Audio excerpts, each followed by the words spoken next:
50 minute में 50 से भी अधिक बीमारियों का इलाज बतला रहे हैं और पूरे साल भर का फर्टिगेशन और खाद शेड्यूल शेयर कर रहे हैं।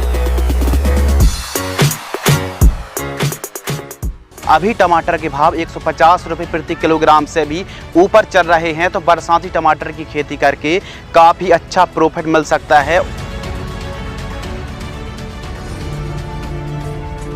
यदि इस प्रकार आप घर पर नर्सरी तैयार करेंगे तो आप लगभग 10,000 रुपये तक बचा सकते हैं।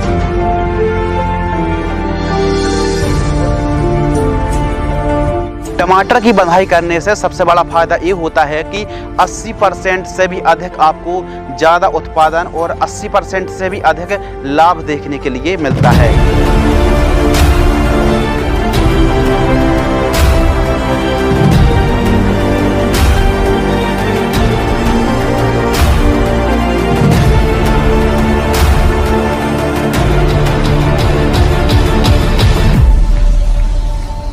यदि इस विधि को, इस मेथड को अपनाकर आप टमाटर की खेती करते हैं तो सभी लागत को काटकर आप 1 एकड़ से 10 लाख रुपए के आसपास कमाई कर सकते हैं।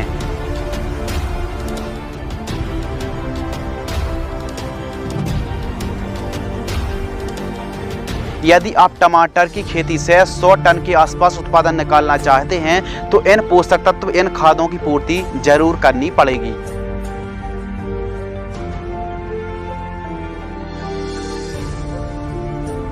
इस प्रकार की जो जानकारी है, इस प्रकार का जो स्प्रे शेड्यूल है, पूरे YouTube पर अभी तक कोई भी वीडियो उपलब्ध नहीं है। तो इस प्रकार स्प्रे शेड्यूल अपनाकर स्प्रे करके काफ़ी बेहतरीन तरीके से बीमारियों को कंट्रोल कर सकते हैं।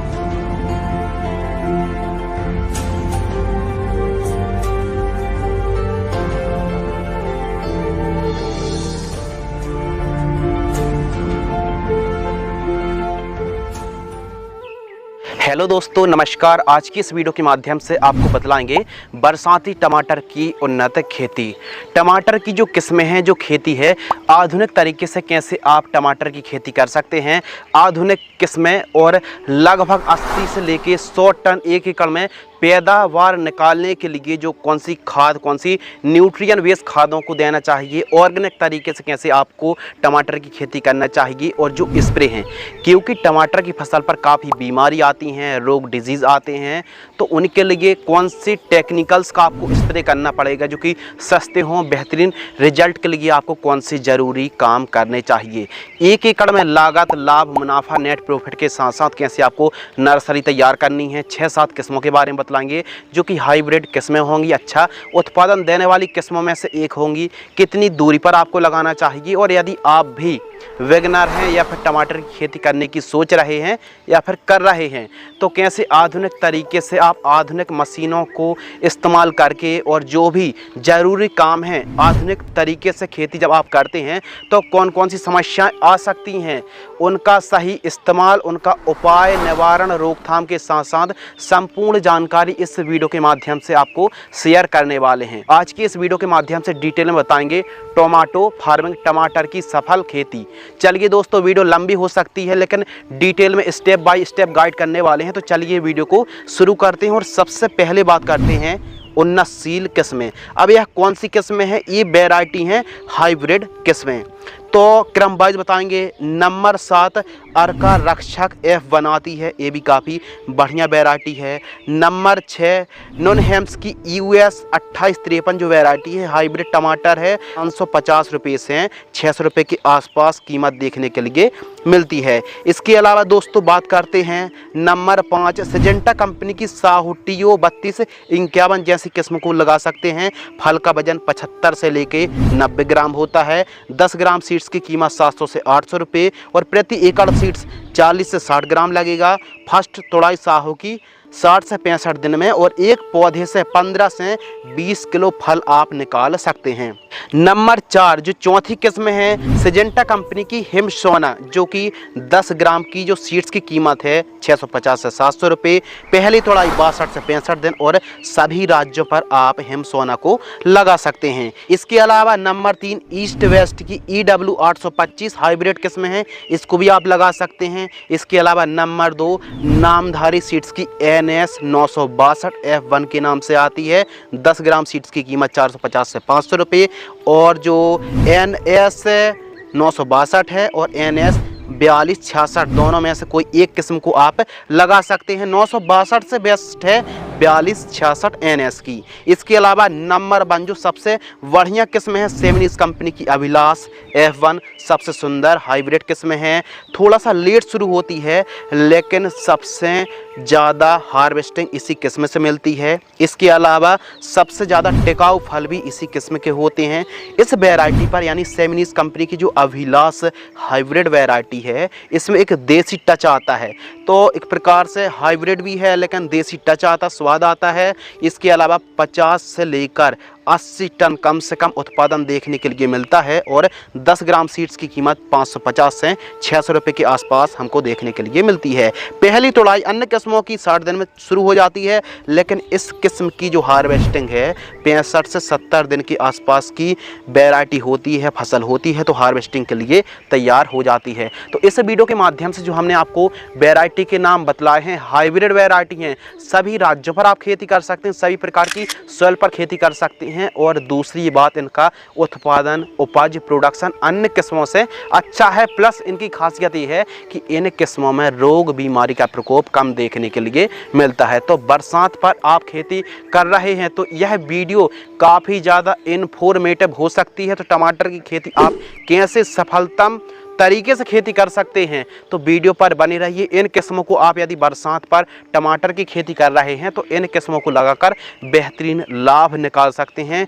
6-7 किस्मों के नाम बतलाए हैं, 6-7 किस्में सबसे बेस्ट हैं। इसके अलावा दोस्तों बात करते हैं टाइमिंग, नर्सरी किस प्रकार तैयार करना है और नर्सरी की केयरनेस। तो चलिए बात करते हैं कि यदि आप बरसात पर खेती करने की सोच रहे हैं, बरसाती टमाटर की खेती कर रहे हैं तो जुलाई से अगस्त के मध्य ट्रांसप्लांट आपको कर देना चाहिए। और नर्सरी तैयार यदि आप करते हैं तो 25 दिन के आसपास का समय लगता है नर्सरी तैयार। तो नर्सरी कब तैयार कर सकते हैं? 15 जून से लेकर 30 जुलाई के मध्य दोस्तों आप नर्सरी तैयार कर सकते हैं। और ट्रांसप्लांट की जो सही डेट है वो जुलाई और अगस्त के मध्य आपको पौधरोपण कर देना चाहिए। तो पौधरोपण जब भी कर रहे हैं उससे 25 दिन पहले से ही नर्सरी आपको तैयार करनी पड़ेगी। 25 से 27 दिन में स्वस्थ नर्सरी तैयार हो जाती है। अब नर्सरी आप तैयार कर रहे हैं दोस्तों तो कौन सी विधि को अपनाएं? प्लास्टिक प्रो ट्री विधि को आप अपना सकते हैं। प्लास्टिक प्रो ट्री विधि से यदि आप नर्सरी तैयार करते हैं दोस्तों तो आपको बहुत जल्द नर्सरी तैयार हो जाएगी। और रेशेदार जड़ों युक्त नर्सरी तैयार करने के लिए प्लास्टिक प्रो ट्रे की आवश्यकता पड़ेगी। इसके लिए कोकोपीट खाद 20 किलोग्राम और वर्मी कंपोस्ट 15 किलोग्राम, इन दोनों को मिक्स करना है। और इसके साथ मिक्स करना है थायोफेनेट मेथाल यानी रोको फंगीसाइड 100 ग्राम, इन सभी को मिक्स करना है। और जो आप प्लास्टिक प्रो ट्रे देख रहे हैं कुछ इस प्रकार मिश्रण को भर करके एक बीजों को कुछ इस प्रकार आपको ठीक तरीके से बीजों की बुआई कर देनी, बीजों को भर देना है। कुछ इस प्रकार आपको कोकोपीट की एक लेयर और बिछा देनी है। उसके बाद 4 से 5 दिनों के लिए मल्चिंग पेपर में कुछ इस प्रकार कवर करके रखिए। उसके बाद 4-5 दिन की हमारी नर्सरी हो जाए तो मल्चिंग पेपर से बाहर निकाल लीजिए। अब मल्चिंग पेपर लगाने से होता क्या है नर्सरी में कि गर्माहट, हीट उत्पन्न होती है जिससे नर्सरी थोड़ा सा जो जर्मिनेशन है वो जल्दी हो जाता है। तो फिर जो आप वीडियो पर देख रहे हैं इस प्रकार शेड नेट खींच लीजिए या फिर झोपड़ी तैयार कर लीजिए और सभी की सभी जो ट्रे हैं प्लास्टिक प्रो ट्रे इनको नर्सरी में निकाल के रख दीजिए। अब नर्सरी पर सुबह शाम आवश्यकता अनुसार सिंचाई करिए।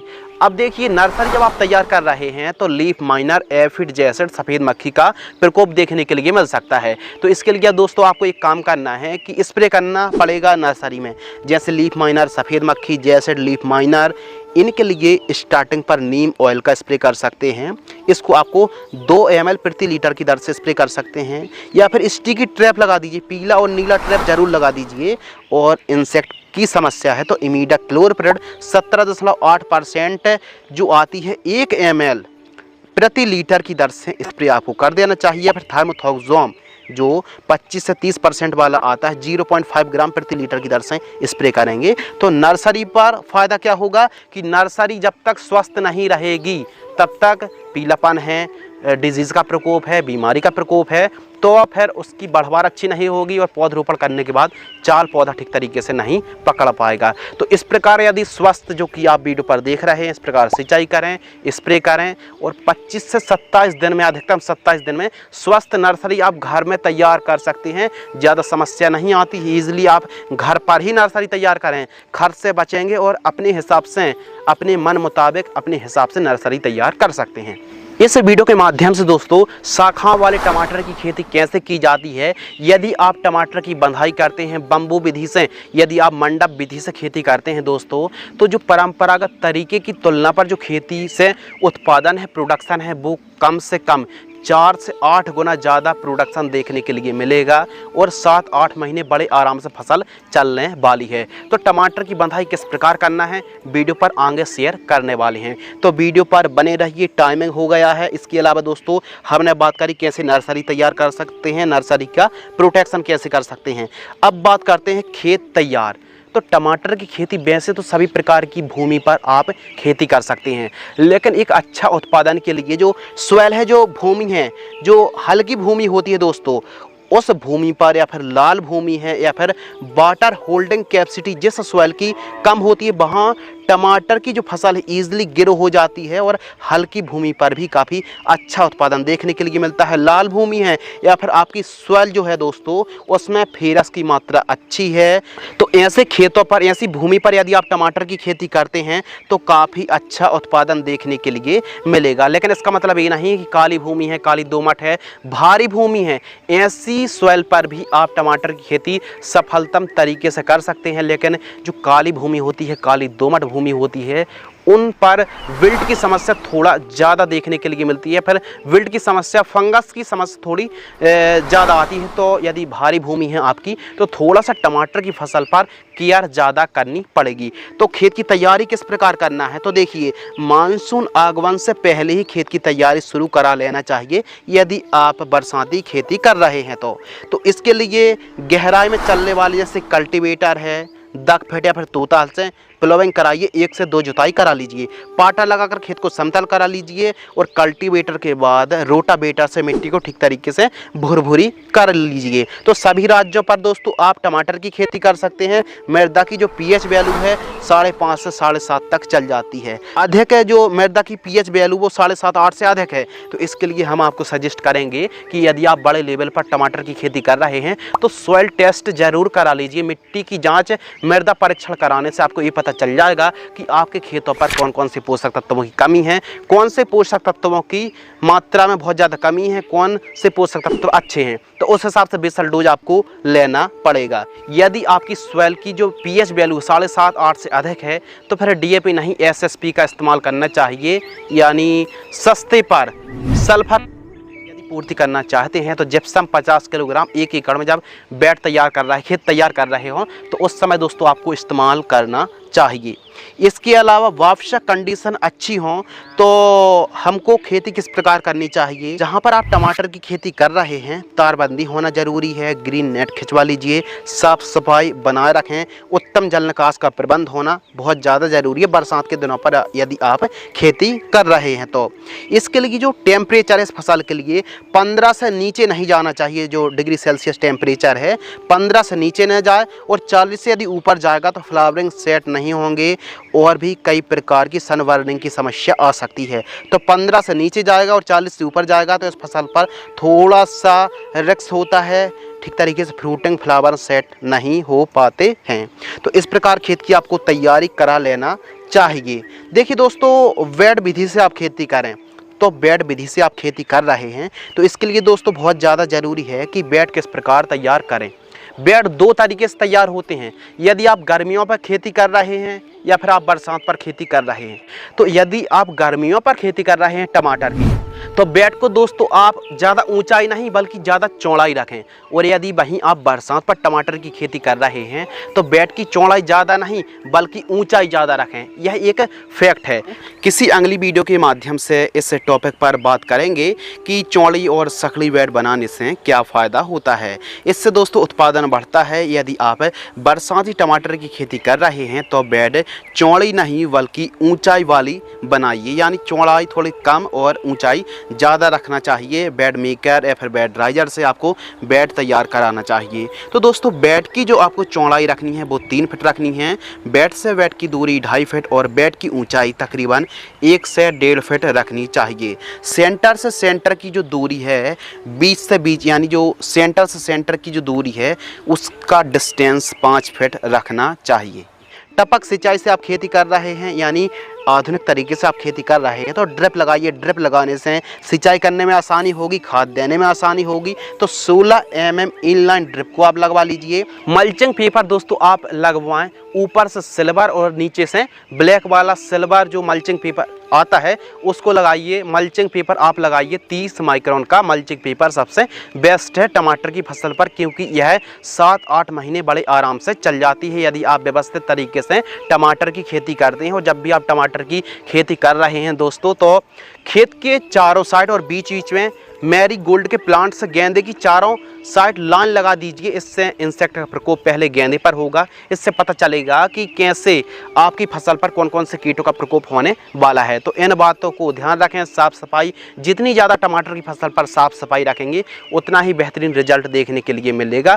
टमाटर की फसल पर जो खरपतवार हैं, खरपतवार कंट्रोल करने के लिए दोस्तों निराई गुड़ाई ही सबसे बेस्ट है। दोनों बेड के बीच में खरपतवार नाशक का भी आप स्प्रे मत कीजिए। ऐसा करने पर भूमि लगातार बंजर हो रही है। तो सबसे बेस्ट है मजदूरों की मदद से दोनों बेड के बीच में चाहो तो आप पावर बीडर की मदद से खरपतवार को कंट्रोल करा लीजिए या फिर मजदूरों की मदद से निराई गुड़ाई करें, साफ सफाई बनाए रखें। साफ सफाई टमाटर की फसल पर अच्छी होगी तो इसका ये फायदा है कि टमाटर की फसल पर सफ़ेद मक्खी, लीफ कर्ल वायरस और जो इंसेक्ट होते हैं दोस्तों तो आसानी से आप कंट्रोल पा पाएंगे। और साफ सफाई बनाए रखेंगे तो फसल भी काफ़ी अच्छी बढ़वार देखने के लिए मिलने वाली है। तो इस प्रकार दोस्तों आपको बेड तैयार करा लेना है।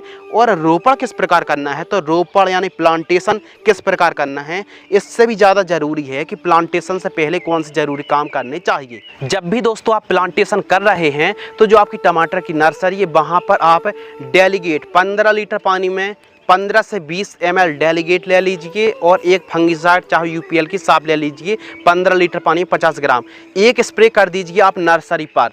तो किसान भाइयों 10 से 12 दिन तक स्प्रे नहीं करना पड़ता है। तो अपनी नर्सरी पर आप एक कीटनाशक का स्प्रे यदि लेते हैं तो सर्वश्रेष्ठ माना जाता है, क्योंकि जैसे ही पौधरोपण आप करते हैं 10-12 दिन तक कीट मुक्त आपकी फसल रहने वाली है। तो प्लांटेशन किस प्रकार करना है, मल्चिंग पेपर आप बिछाएं। मल्चिंग पेपर में आप डबल लाइन पर दोस्तों होल्स कर लेना है और डबल लाइन पर आप प्लांटेशन कर रहे हैं तो 1 एकड़ में 16,000 पौधे की रिक्वायरमेंट पड़ने वाली है। रोपण करने से पहले ट्राइकोडर्मा 500 ग्राम 200 लीटर पानी में घोल करके दोस्तों आप ड्रिप से चला दीजिए। एक पौधे की पौधरोपण करना है। और पौधरोपण जब आप कर रहे हैं फील्ड पर जितनी अच्छी नमी होगी उतनी ठीक तरीके से पौधरोपण सक्सेस होगी। रोपण आप कर रहे हैं तो हल्के हाथों से करना चाहिए कुछ इस प्रकार। तो यदि आप बरसाती टमाटर की खेती कर रहे हैं तो बरसात के पहले नहीं प्लांटेशन, बल्कि जब बरसात का सीजन आ जाए उसके बाद ही आपको प्लांटेशन करना चाहिए। यानी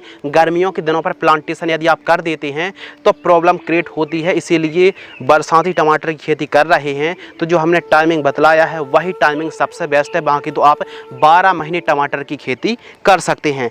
दोस्तों जैसे ही आपने पौधरोपण कर दिया है उसके बाद सबसे ज़्यादा ज़रूरी होती है फील्ड पर नमी हल्की सी होनी चाहिए।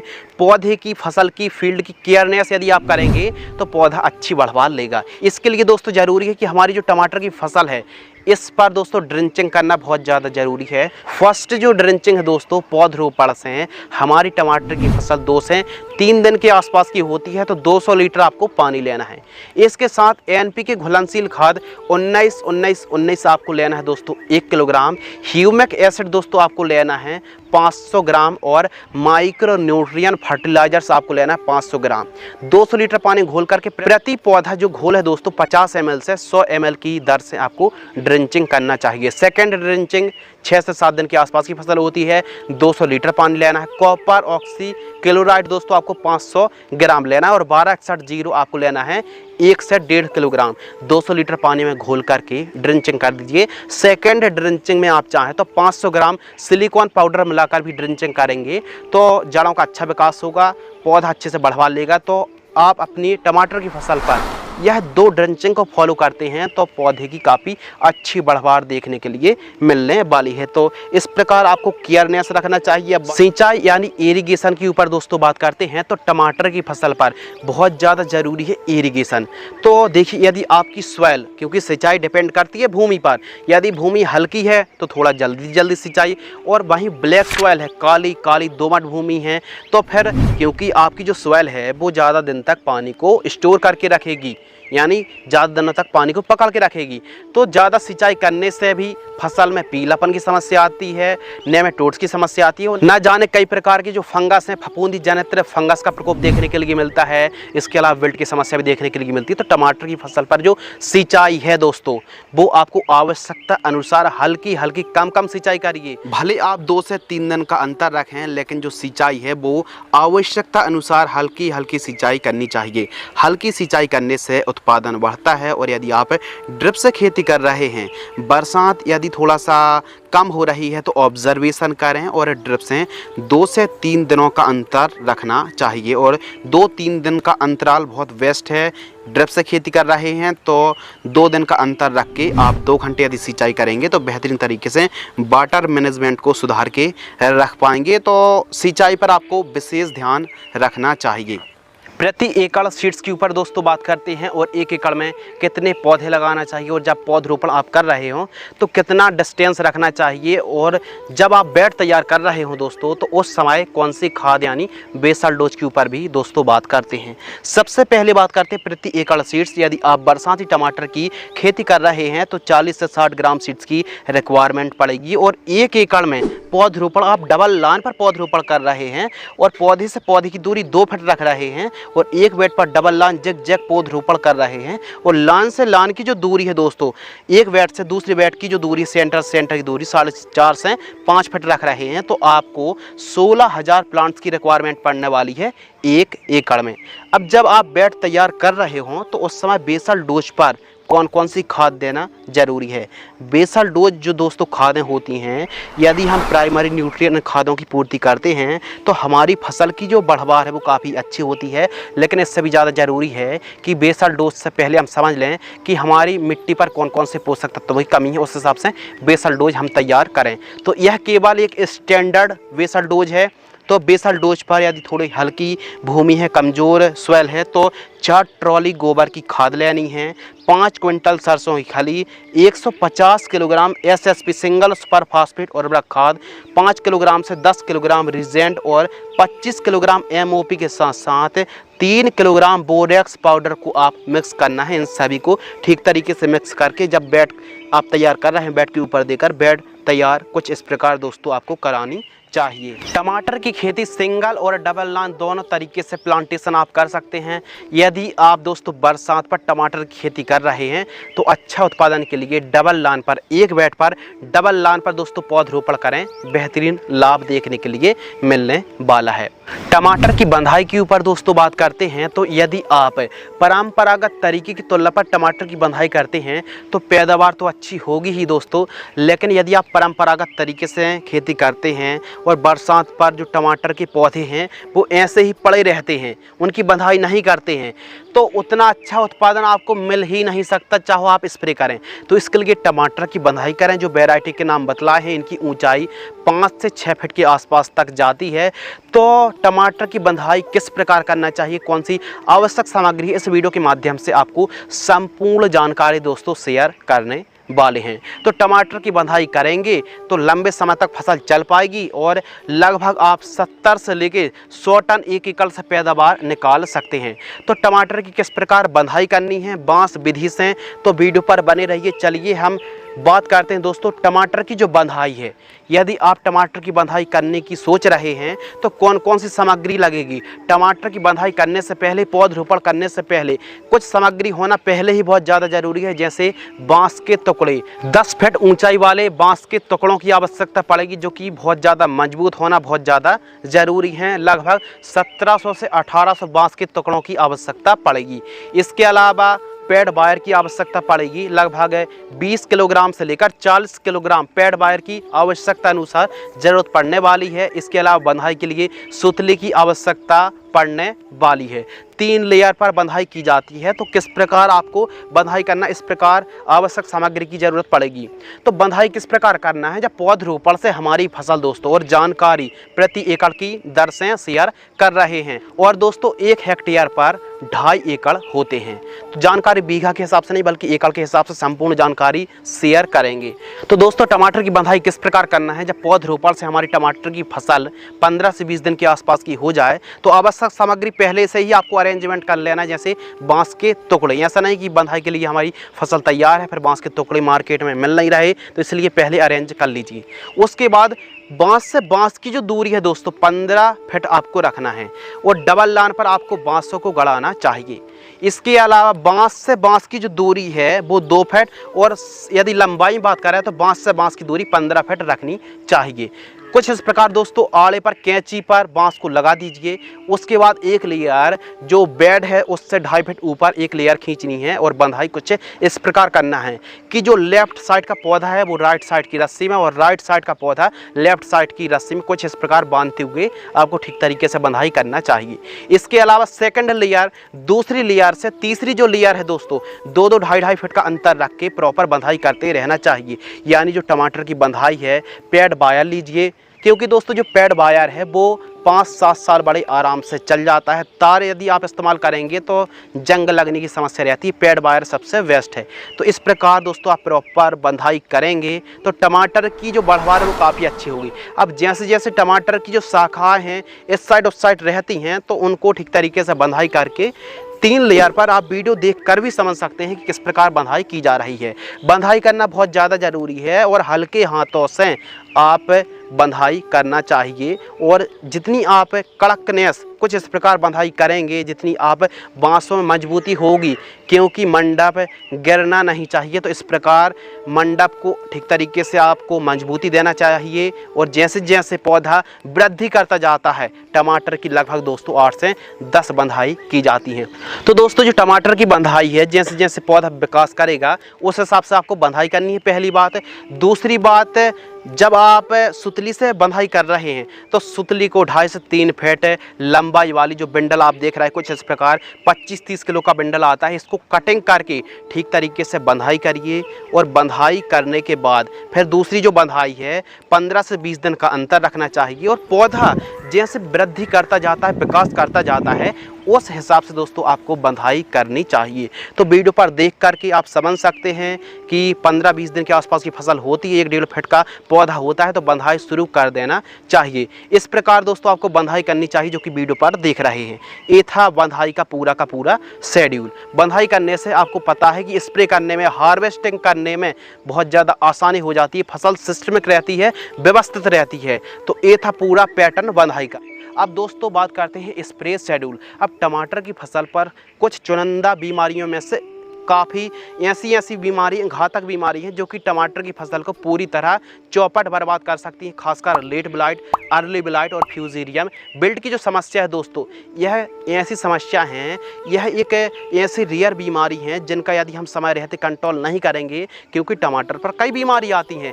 यदि हम बीमारी के बारे में बस डिटेल में बतलाएंगे दोस्तों तो काफ़ी लंबी वीडियो होने वाली है। तो डिटेल से हम समझेंगे तो ज़रूर, लेकिन जो मेन टॉपिक है, मेन बिंदु हैं, उनके ऊपर सबसे पहले हम विश्लेषण करते हैं। कीट प्रबंधन के ऊपर दोस्तों बात करते हैं तो देखिए टमाटर की फसल पर काफ़ी बीमारी आती हैं, लेकिन हम मेन पॉइंटों पर ही बात करने वाले हैं। यदि हम डिटेल में जाएंगे तो वीडियो बहुत ज़्यादा लंबी होने वाली है।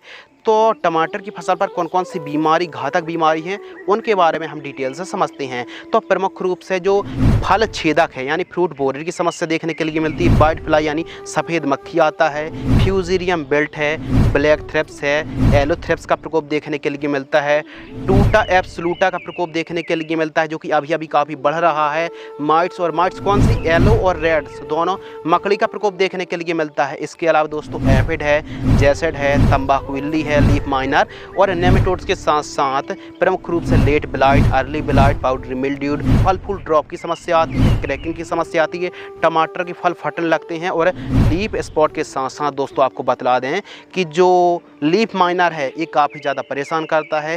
कुछ इलाकों पर टमाटर की जो खेती है दोस्तों वो बिल्ट की वजह से पौधा फलता फूलता सूख जाता है। तो बीमारी तो कई हैं, इनका उपाय इलाज बहुत अच्छे तरीके से डिटेल वाइज समझाने वाले हैं और जो डोज बतलाएंगे वो बतलाएंगे दोस्तों 15 लीटर की दर से। और जो भी आप दवा स्प्रे करेंगे दोस्तों उनकी दवा के नाम नहीं बल्कि टेक्निकल बताने वाले हैं। तो टेक्निकल के हिसाब से यदि आप स्प्रे लेंगे वेस्ट कंपनी किसी भी कंपनी के आप प्रोडक्ट्स ले सकते हैं। तो जो भी आपको दोस्तों स्प्रे शेड्यूल बतलाएंगे, स्प्रे शेड्यूल काफ़ी ज़्यादा पॉइंट पर डिपेंड करता है। तो इन बातों को यदि आप फॉलो करेंगे तो कीटों का यदि प्रकोप बढ़ रहा है, अधिक बरसात हो रही है, मौसम परिवर्तन हो रहा है, अधिक कोहरा पड़ रहा है या फिर अधिक नाइट्रोजन का प्रयोग आप करते हैं तो फिर कीटों का प्रकोप और भी ज़्यादा बढ़ जाता है। तो स्प्रे करने से पहले कुछ पॉइंटों को समझना बहुत ज़्यादा ज़रूरी है। यदि आप टमाटर की खेती बरसात पर कर रहे हैं, यदि हल्की बरसात हो जाती है तो फंगस का प्रकोप बढ़ने लगता है। तो इसके लिए कॉपर 25% वाली कॉपर की डस्टिंग आप कर सकते हैं 2 किलोग्राम 1 एकड़ में, या फिर सल्फर की डस्टिंग कर सकते हैं, मैंकोजेब की भी डस्टिंग कर सकते हैं। इन बातों को ध्यान रखें।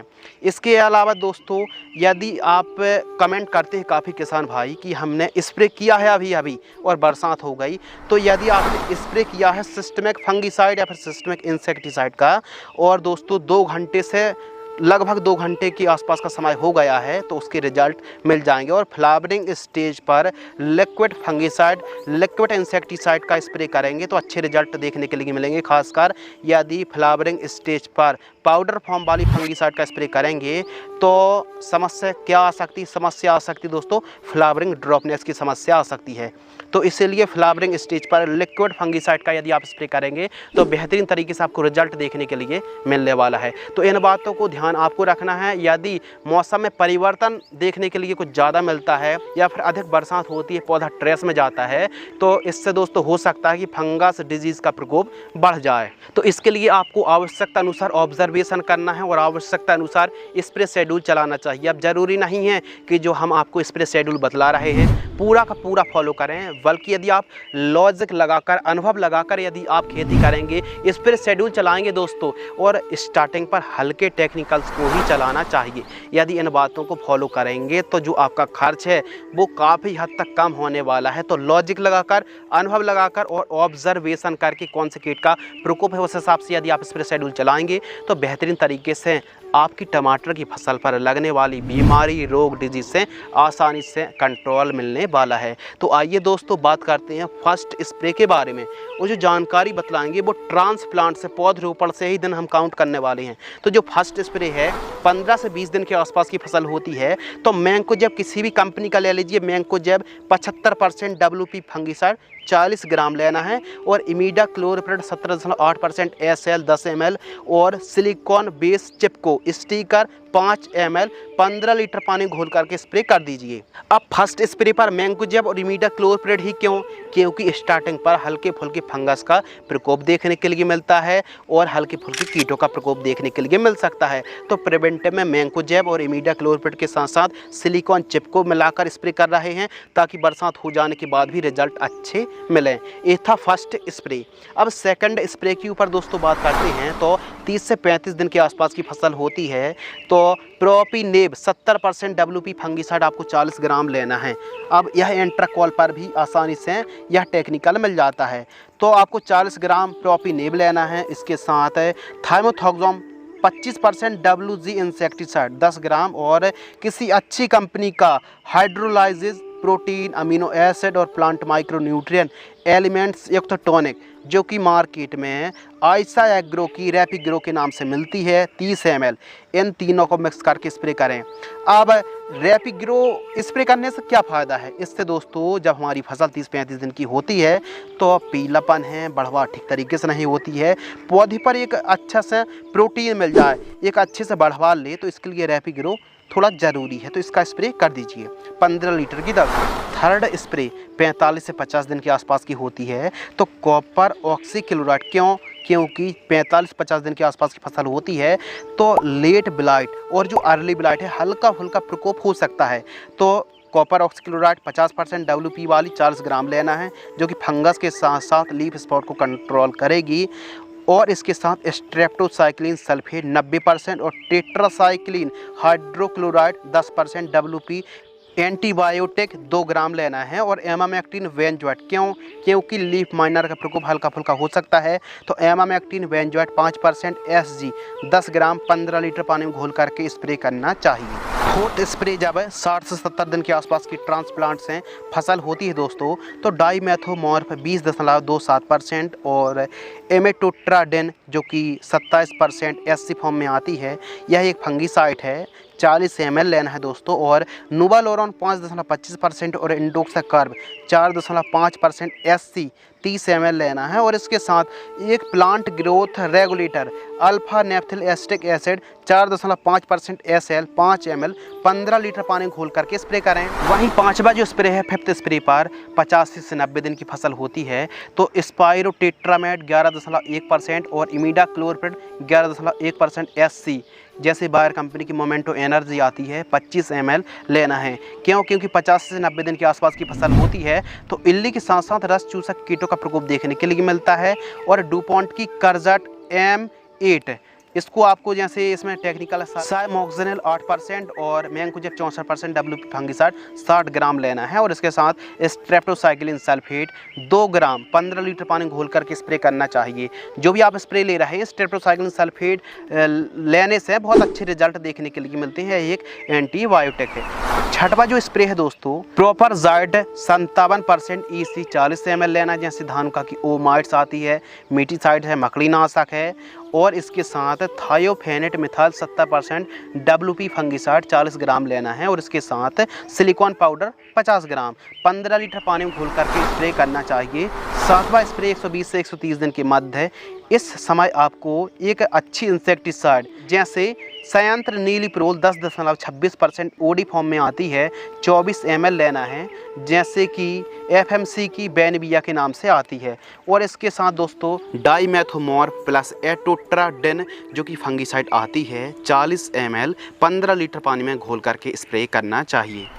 आठवां स्प्रे 150 से 160 दिन की फसल होती है, स्पाइनोटोरम 11.7% SC इंसेक्टिसाइड 18 ml और थायोफेनेट मिथाइल 70% WP फंगिसाइड 40 ग्राम और स्ट्रेप्टोसाइक्लिन सल्फेट 2 ग्राम 15 लीटर की दर से स्प्रे करना चाहिए। एंड 9th स्प्रे के ऊपर दोस्तों हम बात करते हैं, तो 170 से 180 दिन के मध्य की जब फसल होती है ट्रांसप्लांट से, तो profenofos 40% plus cypermethrin 4% EC 25 ml और एजॉक्सीस्ट्रोबिन 18.2% और डिफेनकोनोजोल 11.4% SC 20 ml 15 लीटर पानी घोल करके स्प्रे करना चाहिए।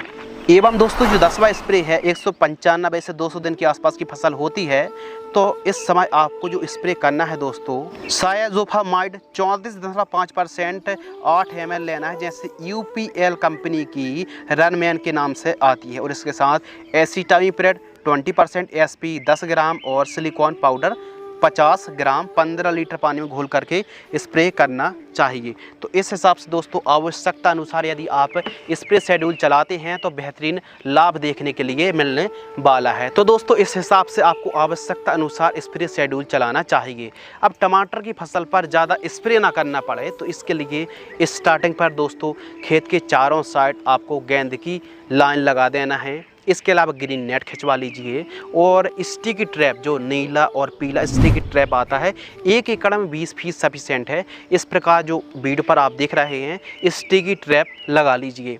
इसके अलावा स्टार्टिंग पर एसिटामिप्रिड है, इमिडाक्लोप्रिड है, थाइमोथोक्सोम है, नीम ऑयल है, फिश ऑयल है, प्रोफेनो है, साइपर है।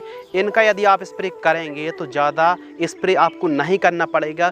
हल्के टेक्निकल हैं, सस्ते होते हैं और बेहतरीन रिजल्ट देखने के लिए मिलता है स्टार्टिंग के दिनों पर। ऑब्जर्वेशन करें और आवश्यकता अनुसार यदि आप नाइट्रोजन का प्रयोग ज़्यादा करेंगे तो कीटों का, इंसेक्ट का, फंगस का और जो डिजीज़ बीमारी है उनका प्रकोप बढ़ सकता है। तो नाइट्रोजन का यदि आप इस्तेमाल कर ही रहे हैं तो आवश्यकता अनुसार आपको नाइट्रोजन का इस्तेमाल करना चाहिए। तो दोस्तों इस हिसाब से यदि आप आवश्यकता अनुसार स्प्रे शेड्यूल चलाएंगे तो बेहतरीन तरीके से आपकी फसल पर लगने वाली रोग बीमारी आसानी से कंट्रोल हो जाएंगी। जो भी दोस्तों आपको शेड्यूल हमने बतलाया है इसका गैप कम और ज़्यादा कर सकते हैं। देखिए हर एक खेत में बीमारी, रोग, डिजीज़ प्रकोप है, भूमि के हिसाब से, क्लाइमेट्स कंडीशन के हिसाब से रोग बीमारी का जो प्रकोप है वो कम ज़्यादा हो सकता है। तो जो अंतर है, जो टेक्निकल है, यदि आप लॉजिक लगाकर, अनुभव लगाकर यदि आप स्प्रे शेड्यूल चलाते हैं तो बेहतरीन तरीके से टमाटर की फसल पर लगने वाली बीमारी, डिजीज़ आसानी से कंट्रोल हो जाएंगे। अब बात करते हैं दोस्तों खाद का शेड्यूल यानी फर्टिगेशन शेड्यूल। तो टमाटर की फसल पर यदि आप प्रॉपर न्यूट्रिएंट की पूर्ति करते हैं तो टमाटर की फसल काफ़ी अच्छे से उत्पादन देखने के लिए मिलेगा। तो जैसे इंसान के लिए भोजन की आवश्यकता पड़ती है उसी हिसाब से पौधे को भी न्यूट्रिएंट पोषक तत्वों की आवश्यकता पड़ती है।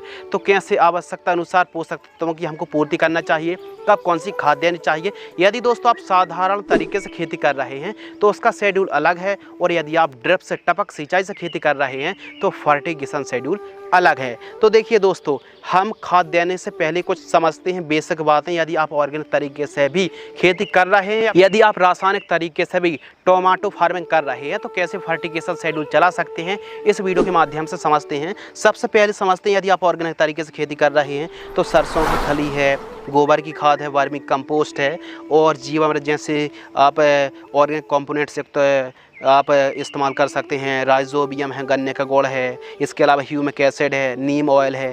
पीला ट्रैप तो आपको लगाना है, लाइट ट्रैप भी आपको लगाना है। फ्रूट फ्लाई के लिए आपको फ्रूट फ्लाई ट्रैप लगाना चाहिए, और इसके अलावा सीवीड एक्सट्रैक्ट का भी इस्तेमाल आपको करना चाहिए।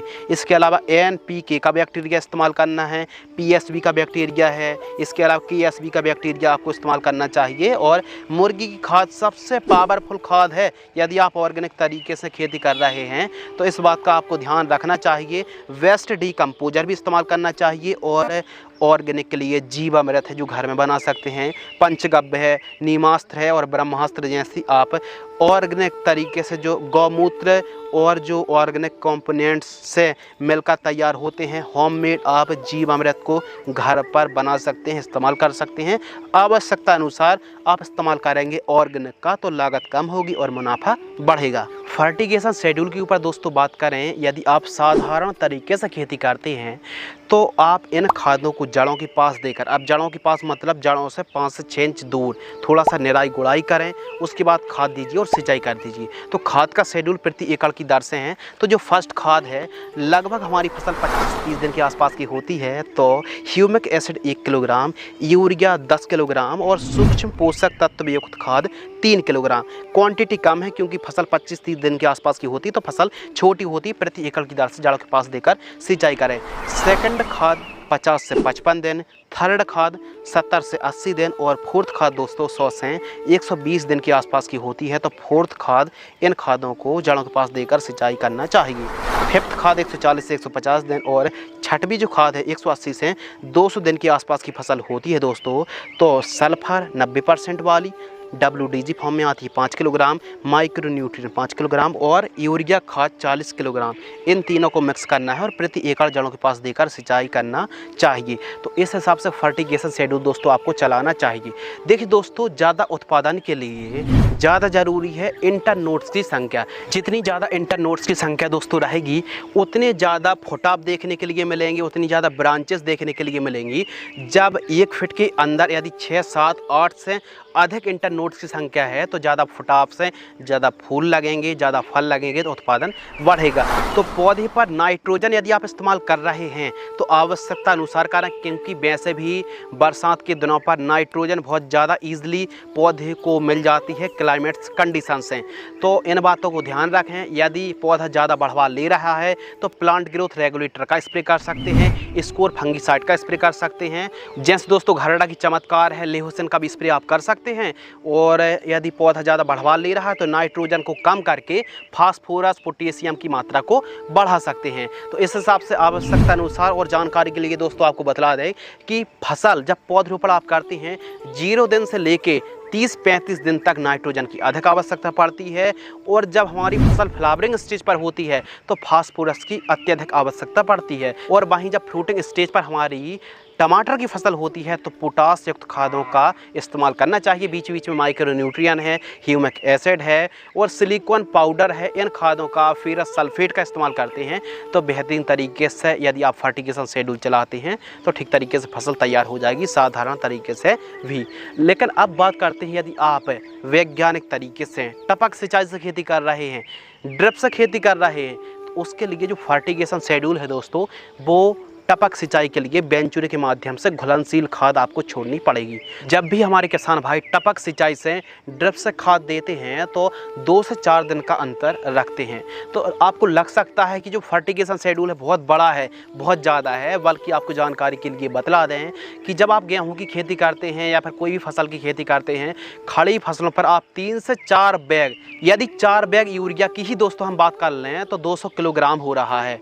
तो इसलिए जो फर्टिगेशन शेड्यूल है दोस्तों टमाटर का, यदि हम 2-4 दिन का अंतर रख के 2-2, 3-3 किलोग्राम थोड़ा थोड़ा न्यूट्रिएंट की पूर्ति करेंगे तो पौधा अच्छे से ठीक तरीके से अपटेक भी कर पाएगा। तो जो खाद की क्वांटिटी है आपको ज़्यादा लग सकती है, लेकिन आराम से फर्टिगेशन शेड्यूल चलाएंगे, आराम सिंचाई करेंगे ताकि पौधा ठीक तरीके से ग्रहण कर पाए। तो जो फर्स्ट कॉम्बिनेशन है, फर्स्ट जो खाद है 10 से 12 दिन के आसपास की फसल होती है तो फर्टिगेशन शेड्यूल स्टार्ट कर देना चाहिए। NPK घुलनशील खाद 19-19-19 2 किलोग्राम, कार्बेंडाजिम 50% WP 500 ग्राम प्रति एकड़ ड्रिप से आप चला सकते हैं। सेकंड खाद 15 से 16 दिन की फसल होती है। थर्ड खाद 20 से 25 दिन, और इसको आपको वेंचुरे के माध्यम से चलाना जो कि आप वीडियो पर देख रहे हैं। इसके अलावा फोर्थ खाद 28 से 30 दिन और पांचवी जो खाद है दोस्तों 35 से 40 दिन।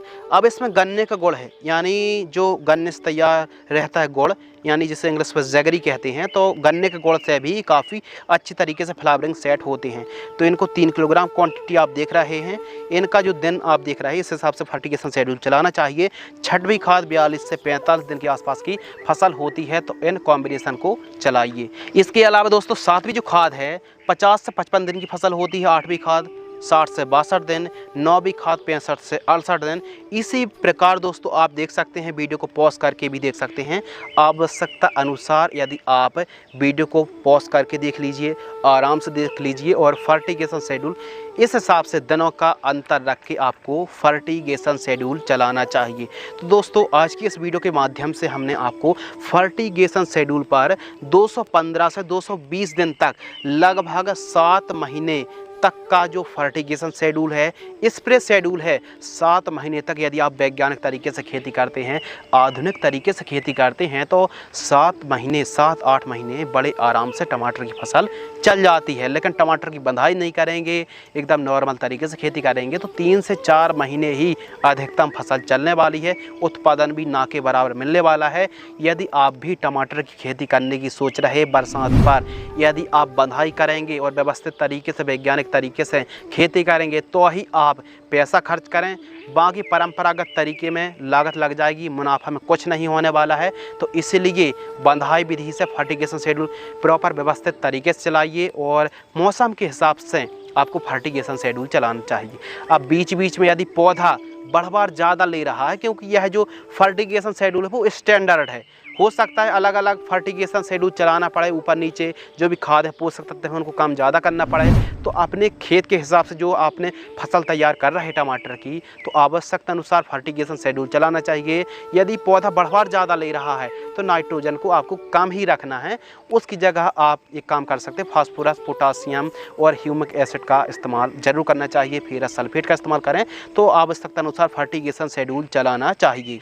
और बीच बीच में दोस्तों आप एक काम कर सकते हैं कि आप ऑर्गेनिक तरीके से भी थोड़ा सा स्टार्टिंग पर इस्तेमाल करें, शुरुआत में नाइट्रोजन को कम ही दें और नाइट्रोजन की ऑप्शनल पर आप नाइट्रोजन का बैक्टीरिया चला सकते हैं, PSB चला सकते हैं, KSB का बैक्टीरिया चला सकते हैं, माइकोराइजा है, ट्राइकोडर्मा है, ह्यूमिक एसिड है, बोरॉन है, तो इनका इस्तेमाल आपको करना चाहिए। अब आपने देखा होगा दोस्तों कि जो हमारी फसल है इसमें क्रैकिंग की समस्या आने लगती है, फल में टिकाऊपन बढ़ाने के लिए बोरॉन का इस्तेमाल करना चाहिए और बोरॉन का सबसे बेस्ट जो कॉम्बिनेशन है वो कैल्शियम नाइट्रेट के साथ। तो इस हिसाब से आवश्यकता अनुसार चलाना चाहिए, इन खादों का प्रयोग करना चाहिए।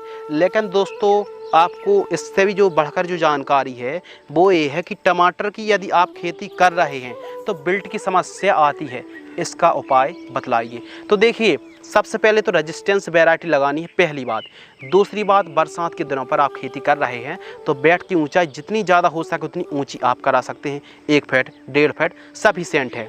इसके अलावा प्रिवेंटिव में सबसे बेस्ट जो ऑप्शन है दोस्तों कि ट्राइकोडर्मा चलाइए, जो विल्ट की समस्या आती है, सूखने की समस्या आती है। इसके अलावा रोको फंगिसाइड 500 ग्राम या फिर बायर कंपनी की एलिट 500 ग्राम, इनकी आपको ड्रिंचिंग करनी चाहिए। और ट्राइकोडर्मा की ड्रिंचिंग कर रहे हैं विल्ट के लिए तो गन्ने का गुड़ 3 किलोग्राम और ट्राइकोडर्मा 500 ग्राम 200 लीटर पानी घोल करके ड्रिंचिंग कर दीजिए, फिर सॉइल एप्लीकेशन से चला दीजिए। तो जो भी फर्टिगेशन शेड्यूल है सॉइल एप्लीकेशन से आवश्यकता अनुसार ही पूर्ति आपको करना चाहिए। अगले टॉपिक के ऊपर अगर बात करें लाइफ साइकिल, तो टमाटर की खेती आप आधुनिक तरीके से खेती करते हैं तो 8 से 9 महीने बड़े आराम से चल जाती है।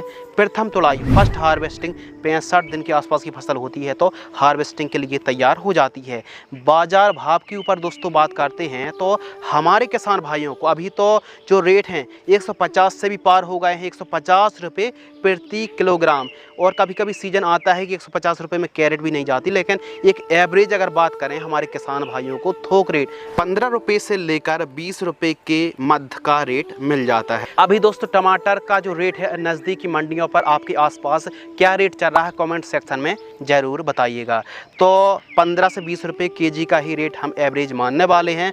लागत के ऊपर दोस्तों बात करते हैं तो जो लागत है यदि आप कुछ इस प्रकार खाद शेड्यूल, फर्टिगेशन शेड्यूल और स्प्रे शेड्यूल चलाते हैं, प्लांटेशन का खर्च और कई प्रकार हार्वेस्टिंग है, बंधाई का खर्च, सभी यदि खर्च को इंक्लूड करें लगभग 1.5 लाख रुपए के आसपास कम से कम दोस्तों लागत लगने वाली है 1 एकड़ पर। और जानकारी प्रति एकड़ की दर से शेयर कर रहे हैं।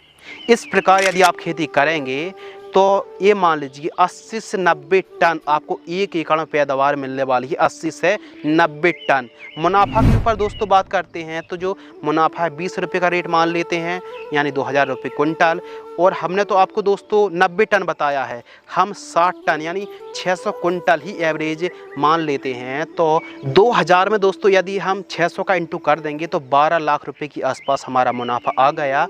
तो यदि मुनाफा में से हम लागत घटा देंगे दोस्तों, यानी हमारा मुनाफा हुआ 12 लाख, लागत लगी 1.5 लाख रुपये, तो जो नेट प्रॉफिट है 10,50,000 रुपये के आसपास नेट प्रॉफिट आ गया। तो जो नेट प्रॉफिट है शुद्ध आमदनी है वो 10,50,000 रुपये के आसपास आई।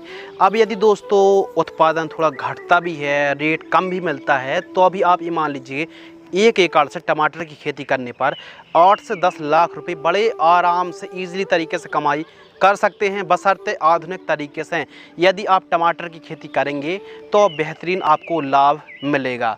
तो आज की इस वीडियो के माध्यम से डिटेल में संपूर्ण जानकारी और बरसात के दिनों पर कैसे आप टमाटर की खेती कर सकते हैं, इस वीडियो देखकर काफ़ी नए युवा टमाटर खेती के लिए प्रेरित भी हो सकते हैं और काफ़ी अच्छा आपको इन्फॉर्मेटिव, नॉलेजेबल, जो वैल्यूबल इन्फॉर्मेशन है वो ज़रूर मिली होगी। वीडियो दोस्तों लंबी ज़रूर हो गई, लेकिन इस वीडियो के माध्यम से कोशिश करी कि ज़्यादा से ज़्यादा जो टॉपिक हैं उनको कवर और क्लियर किया जाए। तो यदि आपने वीडियो को पूरा वॉच किया है और आपके मन में फिर भी कोई सवाल या फिर डाउट्स हैं तो कमेंट सेक्शन खाली है। वीडियो को अंत तक देखने के लिए आपका दिल से बहुत बहुत शुक्रिया। जय हिंद, वंदे मातरम।